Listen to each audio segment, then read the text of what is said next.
కడపలో Andhra premier league 2026 తొలి match అభిమానులను ఉర్రూతలూగించింది. వైఎస్ఆర్ రాజారెడ్డి స్టేడియంలో జరిగిన పోరులో విజయవాడ సన్ షైనర్స్ జట్టు 19 పరుగుల తేడాతో తుంగభద్ర వారియర్స్ పై అద్భుత విజయం సాధించింది. బ్యాటింగ్ లో అశ్విన్ హెబ్బర్, జహీర్ అబ్బాస్ మెరవగా బౌలింగ్ లో భారత్ 4 వికెట్లతో చెలరేగి జట్టుకు విజయాన్ని అందించాడు. టాస్ గెలిచి తొలుత బ్యాటింగ్ ఎంచుకున్న విజయవాడ సన్ షైనర్స్ జట్టుకు ఓపెనర్లు శుభారంభం అందించారు.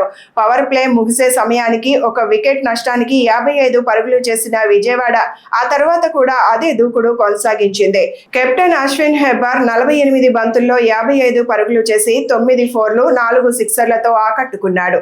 స్థానిక కడప ఆటగాడు జహీర్ అబ్బాస్ కేవలం 25 బంతుల్లోనే 52 పరుగులు చేసి ప్రత్యర్థి బౌలర్లపై విరుచుకుపడ్డాడు. అతని ఇన్నింగ్స్ లో 3 ఫోర్లు 4 సిక్సర్లు ఉన్నాయి. తుంగభద్ర బౌలర్లలో దీపక్, హిమ శ్రీనివాస్ తలో 2 వికెట్లు తీశారు.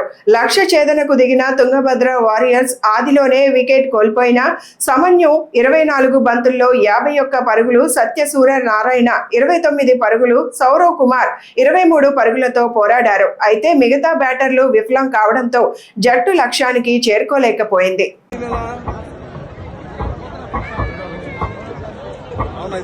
అందరూ